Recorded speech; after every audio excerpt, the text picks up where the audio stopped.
In Australia, we've seen a shift out to the suburbs away from the CBD locations. If I look at Sydney, which has been out of lockdown for much of this year, we've not really seen a strong resurgence of office workers coming back into the CBD. And some of the latest estimates have it at about 45% return of office workers. I personally believe the movement out of the CBD will partially represent a permanent shift out. And I think the reason for that is technology has really given people a choice of their workplace, whether that be the CBD, suburbs, a suburban office, or in fact in their studies at home.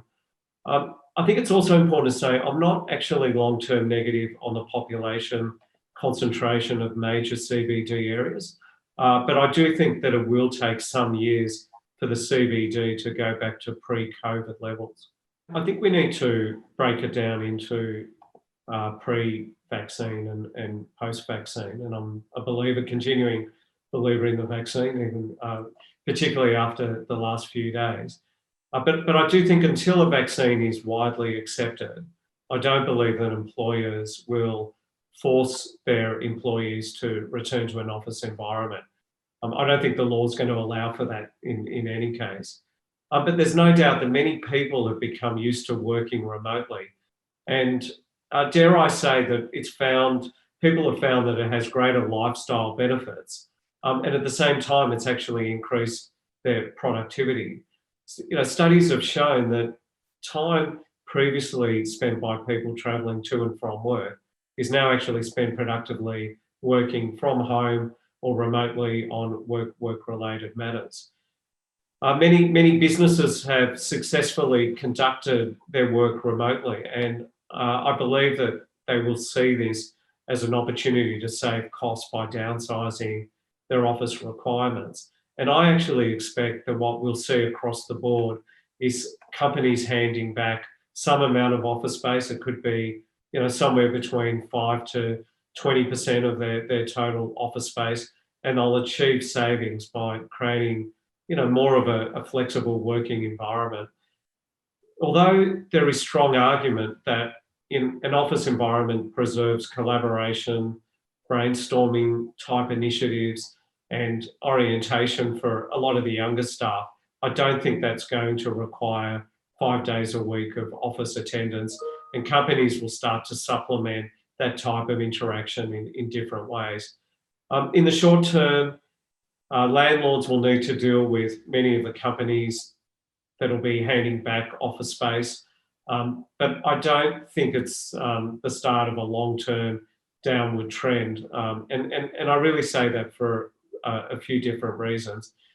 Firstly, as I said earlier, we're really experiencing the rise of a digital economy, and this new economy will bring about new businesses who they themselves require office accommodation.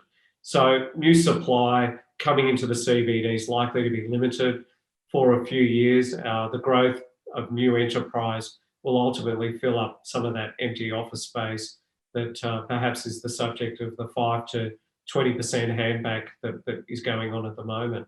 The second point I'd make on that is large office users require contiguous space. And I think those large office users will still go out into the market and tender for a new built accommodation to suit their growing needs. And although there may be some short-term vacancy, I don't expect that vacancy is going to be largely in the form of contiguous space. So if you're a large office user, I think you'll still go into the market and run a tender for office. So overall, I don't think this is the death of office. Actually, I would say far from it, but it may be soft for a little while until that new equilibrium is found. I'll touch quickly on residential as well to answer your question. We are currently seeing an exodus from the CBD to the suburbs. Again, I don't think in itself that's a long-term trend. And the more that news of a vaccine and ultimately a vaccine being deemed acceptable, I do believe we'll see people return back to the cities. The lure of entertainment, retail, convenience will be really well sought after, and I think there'll be absorption really as a result of the education sector when that starts to fire up again in a post-COVID environment.